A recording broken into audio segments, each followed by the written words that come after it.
On our southern border, we have successfully repelled a colossal invasion, and for the last 4 months, and that's 4 months in a row, the number of illegal aliens admitted and entering our country has been 0. Hard to believe, because if you look back just a year ago, it was millions and millions of people pouring in from all over the world, from prisons, from mental institutions, drug dealers. All over the world they came. They just poured into our country with the ridiculous open border policy of the Biden administration. Our message is very simple. If you come illegally into the United States, you're going to jail, or you're going back to where you came from, or perhaps even further than that. You know what that means. I want to thank the country of El Salvador for the successful and professional job they've done in receiving and jailing so many criminals that entered our country. And it was under the previous administration that the number became record-setting, and they're all being taken out. Have no choice. And other countries have no choice, because other countries are in the exact same situation with immigration. It's destroying your country, and you have to do something about it. On the world stage, America is respected again like it has never been respected before. Not only is the UN not solving the problems it should, too often, it's actually creating new problems for us to solve. The best example is the #1 political issue of our time, the crisis of uncontrolled migration. It's uncontrolled. Your countries are being ruined. The United Nations is funding an assault on Western countries and their borders. In 2024, the UN budgeted $372 million in cash assistance to support an estimated 624,000 migrants journeying into the United States. Think of that. The UN is supporting people that are illegally coming into the United States, and then we have to get them out. The UN also provided food, shelter, transportation, and debit cards to illegal aliens. Can you believe that? On the way to infiltrate our southern border. Millions of people came through that southern border. Just a year ago, millions and millions of people were pouring in, 25 million altogether over the 4 years of the incompetent Biden administration. And now we have it stopped, totally stopped. In fact, they're not even coming anymore because they know they can't get through. But what took place is totally unacceptable. The UN is supposed to stop invasions, not create them and not finance them. In the United States, we reject the idea that mass numbers of people from foreign lands can be permitted to travel halfway around the world, trample our borders, violate our sovereignty, cause unmitigated crime, and deplete our social safety net.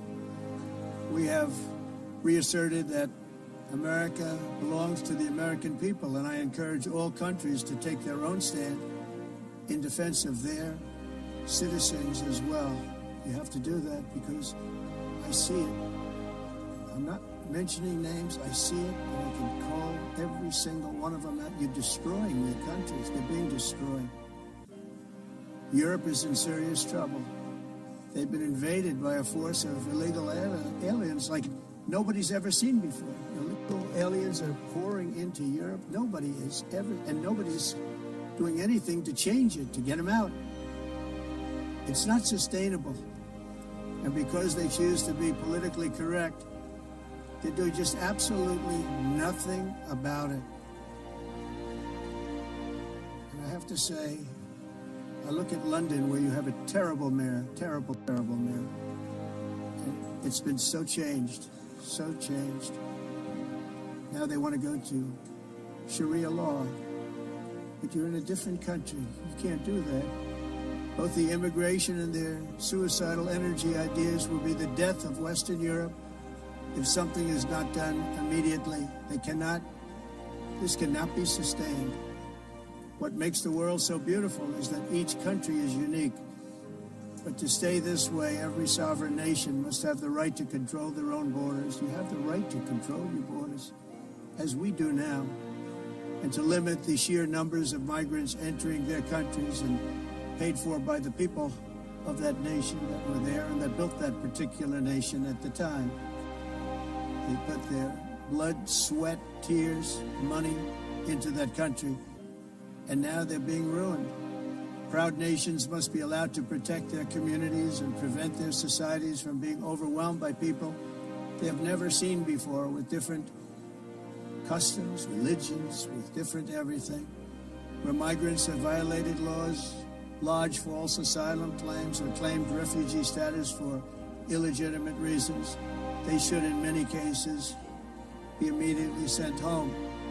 And while we will always have a big heart for places and people that are struggling and truly compassionate, answers will be given. We have to solve the problem, and we have to solve it in their countries, not create new problems in our countries. And we are very helpful to a lot of countries that are just not able to send their people anymore. They used to send them to us in caravans of 25, 30,000 people each. These massive caravans of people pouring into our country, totally unchecked and unvetted. But not anymore.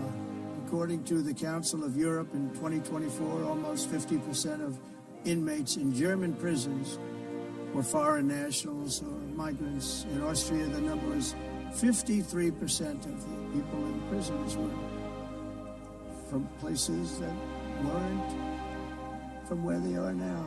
In Greece, the number was 54%, and in Switzerland, beautiful Switzerland, 72% of the people in prisons are from outside of Switzerland.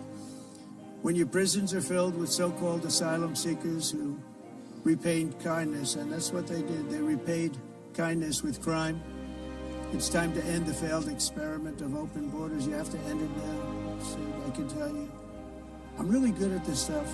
Your countries are going to hell. In America, we've taken bold action to swiftly shut down uncontrolled migration.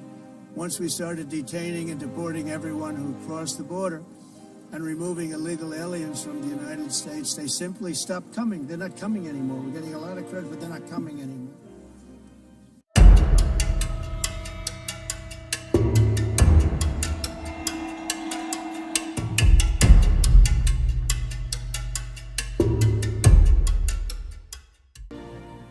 Let's dispense with the euphemisms and dog whistles and speak frankly. It is not a mystery that when leaders of Western nations complain of their migration problems, they are often referring to immigrants from the global south.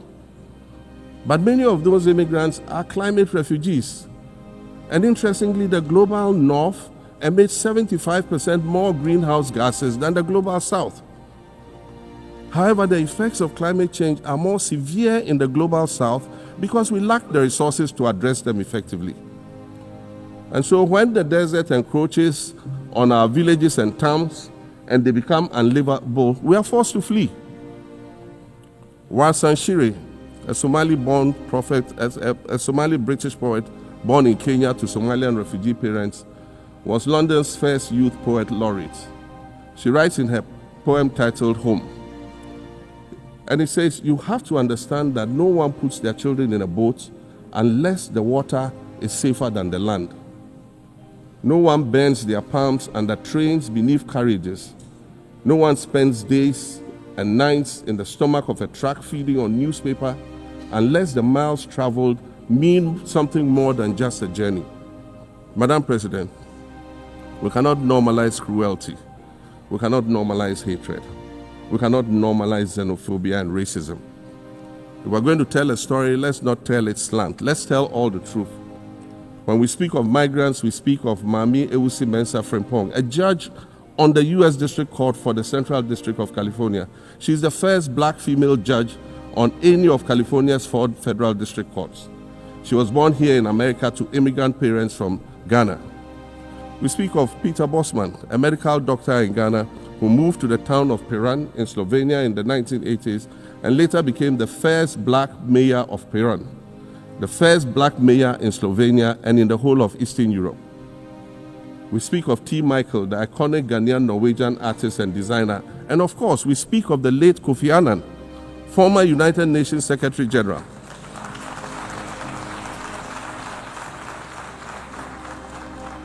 former United Nations Secretary General and Nobel Peace Prize recipient, who was born in Ghana but spent his adulthood in various places in America and Europe. These are people who have brought great distinction to the countries that they decided to call home. Just as the migrants and the children of migrants before them did, I dare say these are not invaders. These are not criminals. Madam President, the slave trade must be recognized as the greatest crime against humanity. Madam President, Your Excellencies, I thank you for your kind attention.